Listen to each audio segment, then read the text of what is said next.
Chandu the Magician.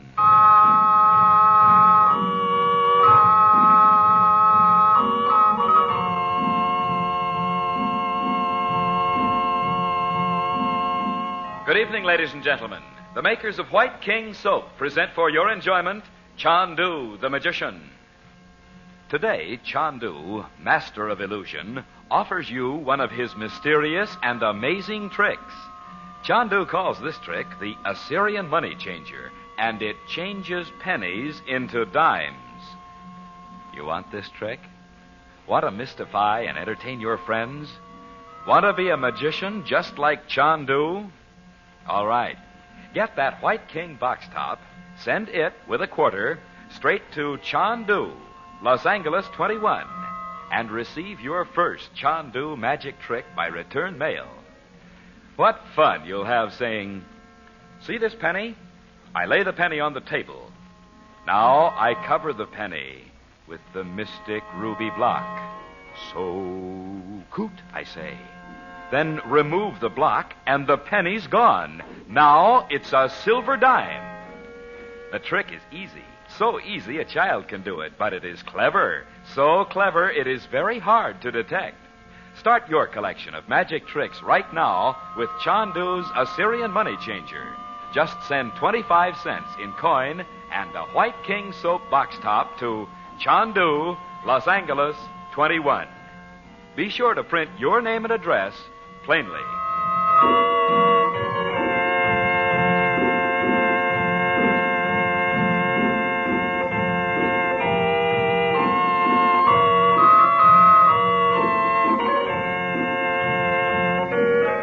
Frank Chandler has discovered that secret agents are still carrying forward the plan of world conquest devised by the sinister Roxor before his death.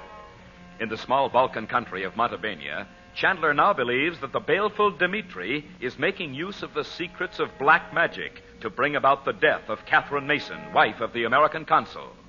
Without disclosing his true reason, Chandler persuades Carter Mason to send his wife away. Later, in the feudal castle where they are staying, Chandler and the regents look into the crystal after receiving a disturbing letter from Naji in Egypt. They see Naji in the ancient room of the alchemist, facing a great mirror. Over her shoulder appears the face of Dmitri himself as Naji tries to warn Chandler against him. And Chandler does not know that even as they listen, Dmitri's evil spell once more falls over Bob. It is broken off when a shadowy figure appears in the hall. Bob runs out to look, but no one is there.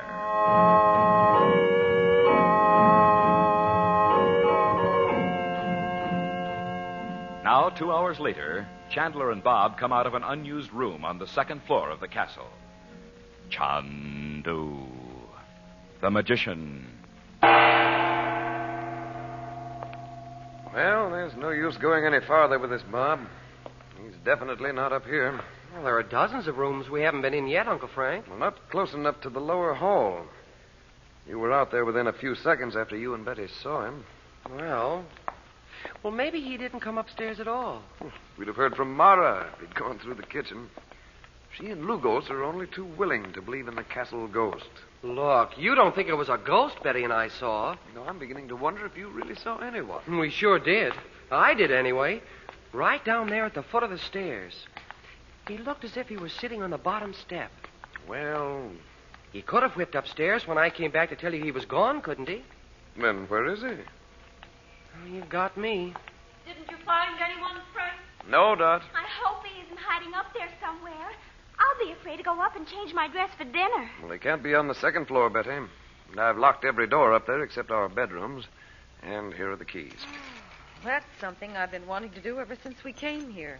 Why, there must be dozens of them. You can put them in the chest over there, Frank. Yeah. You'd sure clank if you went around with them in your pockets. Well, remember where they are in case we need them. But who could that have been on the stairs? Darling, you and Bob must have imagined it. The firelight and the shadows. I know I saw a face out there. Maybe he climbed out a window. Oh, don't be silly. These windows were built to keep out arrows in a battle. The thin man couldn't squeeze through them. Of course not. Look at them, Betty. Come on now, dear. We'll go up and check. Oh, wait for me, Mother. If I see him again, I'll just die. I'm going to have another look around on this floor, Bob. For a guy that doesn't think we saw anybody. I didn't say that. I just want to make sure. Well, yell if you want me. Oh, it sure is funny. Hi. Well, I'll see who it is, Mom.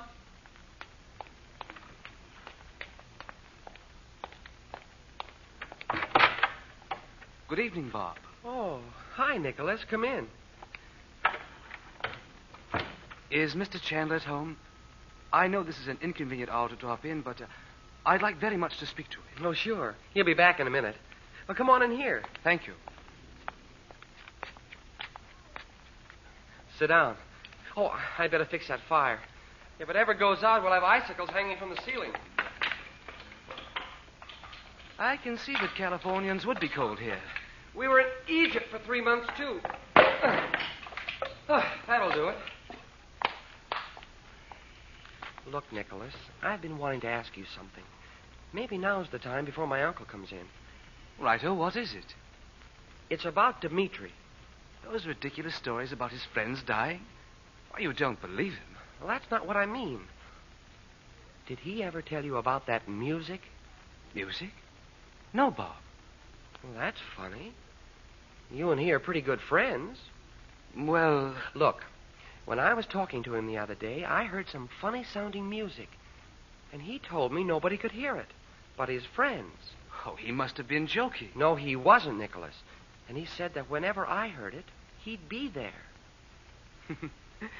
So this is what comes of having a magician in one's family. Huh? Oh, I wasn't supposed to speak of it. But surely you know. Oh, yeah. But how did you?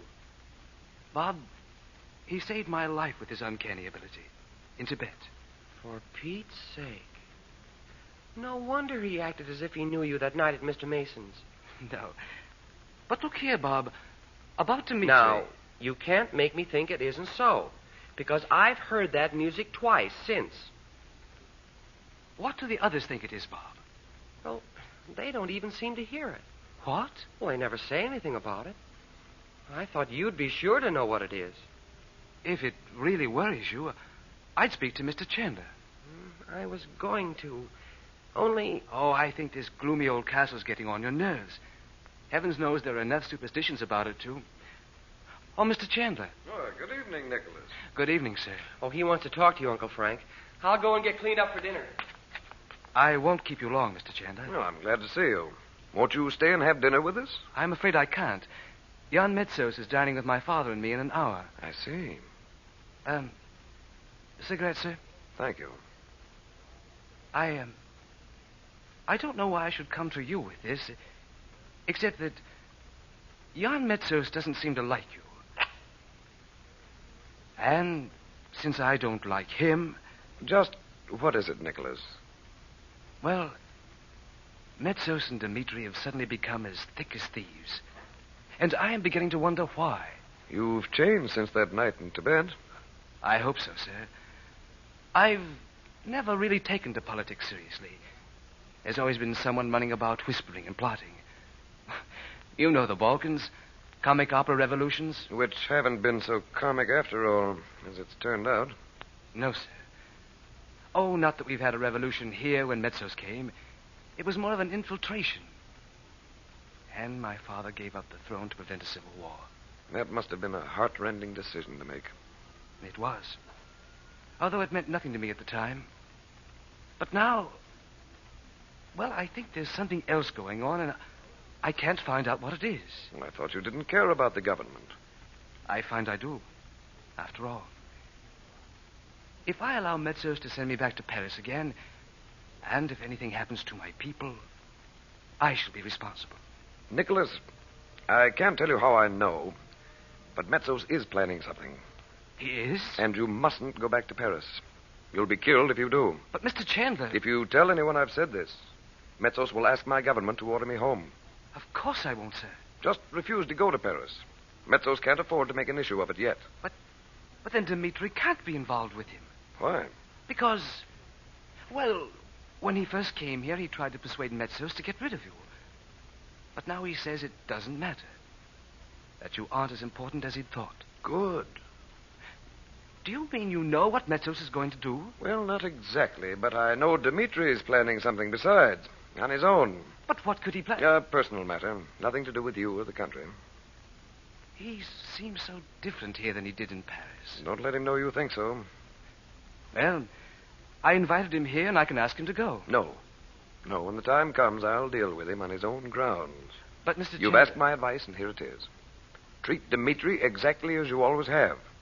And Metzos. I've already told him I didn't want to go back to Paris. Well, that's all right. Let him think you're just bored with school. If you can convince him you're completely irresponsible, so much the better. That won't be difficult. And there's one thing you can do for me, Nicholas. Certainly, sir. Invite me for a hunting trip in the mountains. Well, I'd be very glad to. I want to have a look at that mountain with the landmark on its side. The curved sword. But we can't go there. The Stavens gypsies would cut us to bits. Well, I don't want you to go with me, Nicholas. I just need an excuse. But it would be suicide. Well, if you'd rather not arrange it, I'll manage. But I'll have to go there. Oh, I'll do it if you insist, but... Oh, good Lord, look at the time. I really must go, Mr. Chandler. Remember what I said about Dmitri? I will. Must you go, Nicholas?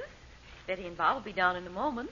I'm sorry I can't stay, Mrs. Regent. We'll come up again soon. We're almost always at home. Well, thank you. Good night. Good night. Good night. Good night, Nicholas. You know, Dot, I'm sorry for that boy. He's caught in something too big for him to handle. Sorry for anyone who's a friend of Dmitri. Uncle Frank, is Nicky gone? Yes, Betty. Darling, what's the matter? Oh, Mother, look. It must have been right there on the table all the time I was dressing, and I didn't see it. It's a little figurine. Oh, look at it. Look, Uncle Frank. It can't be. Give it to me, Betty. I knew it the minute I saw it. It is black magic, isn't it, Uncle Frank? It is indeed. It's the Egyptian priestess from the temple under the Sphinx.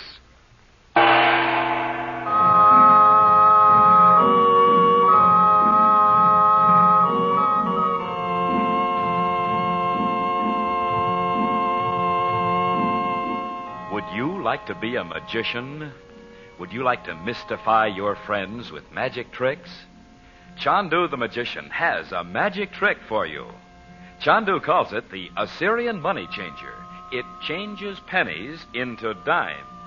And we'll send it to you for just 25 cents and a white king box top. This trick is fascinating. Listen. You lay a penny on the table.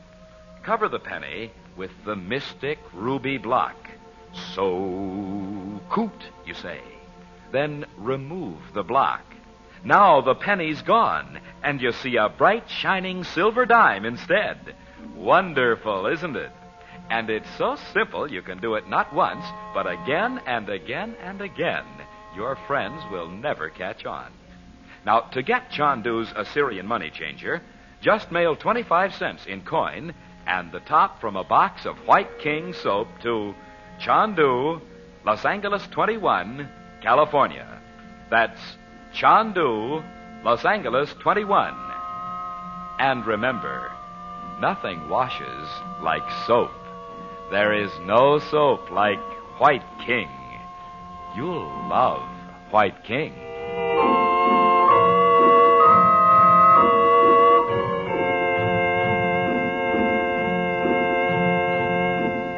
Chandu the Magician is presented for your enjoyment every weekday evening. Your announcer is Howard Culver. The makers of White King invite you to listen Monday at this time when the story resumes. Chandu the Magician.